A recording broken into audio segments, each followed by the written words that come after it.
Hello everybody and welcome to another video here on the channel today. So we're going to talk about a topic that I don't need to touch on super in depth, but I just want to make the point because it involves the stuff that's sent to me a lot. And that's authors' comments on authors, framed in a way where it's like the authors have beef. A most recent example, and one that I just kind of found silly even in the first place, that it was somehow like hate at all. Patrick Rothfuss came out and said some things about having a preference for shorter fantasy stories, and he saw like big fantasy stories as like a commitment, and he was referencing Wheel of Time. And for obvious reasons, that was sent to me again and again and again and again and again and again and again and again and again. Here's the thing. He's talking about his personal preference, and he's in other statements in the past praised the Wheel of Time. Not that that even has any relevance to what he's saying here. For examples of this topic being covered, I'm actually pulling from winterscoming.net because they did a pretty decent job of actually framing it in like a reasonable way. I didn't want to pull from the websites that like went over the top, and they're like the much more loads of ads, trashy ones.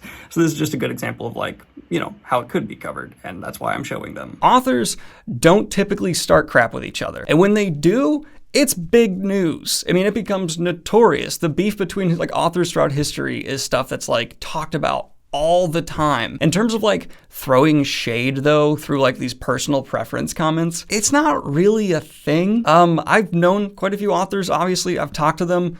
Generally, they very much so take criticism from their peers very, very well, and if anything are like appreciative that they got feedback from someone whose opinion they respect, and they view it as another kind of feedback from like reviewers. It's like people within their own craft. There's just not this like mic drop, oh damn mentality usually going on within these communities. These are people who like their privacy. A lot of authors I've asked to even be on my channel, which would give them a little bit of like a, you know, boost, have said no, because either they said they're not comfortable with like, you know, being in front of an audience like this. That's generally like the kind of people authors are. And I'm kind of one of them too. It's why I don't respond to even like half the emails and messages and stuff I get. It drives me a little crazy. Like it's a lot. And I'm not someone who like in my day-to-day life enjoys talking to dozens or hundreds of people. I've become kind of numb and immune to the potential nerves of making videos and putting them out because it's just been such a part of my life for such a long time. But a lot of people don't want to, and I think that's kind of reflective of the general mentality. I think it's very easy to look at like other YouTube beefs or like what goes on in rap and stuff like this. You know, people come at each other. It's a part of the industry there,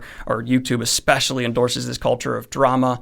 It's just not really in that community though. Most of these people are, you know, mature, older, respectful of one another. And the most controversial statements, honestly, are going to come from critics and people like that who like to do big bombastic statements to get attention. I only really do that when I feel like it's very, very necessary. But overall, it's just not a part of the community I've ever been aware of. So if you see these headlines that are framed in ways where it's like, author calls out, bah, read what they actually said and try to go to the context outside of this article that's trying to frame it that way. Because most of the time what you'll find is an author who is making a personal preference observation, and around that statement will even say nice things because they're not trying to come across in that way. So that's just a quick statement on this, and hopefully will temper the amount of times I have these very clickbaity articles from rather trash websites sent my way. Anyway, guys, like and subscribe if you have not already. Hit the Patreon if you want to support what I do here. But have a good one, y'all. Peace.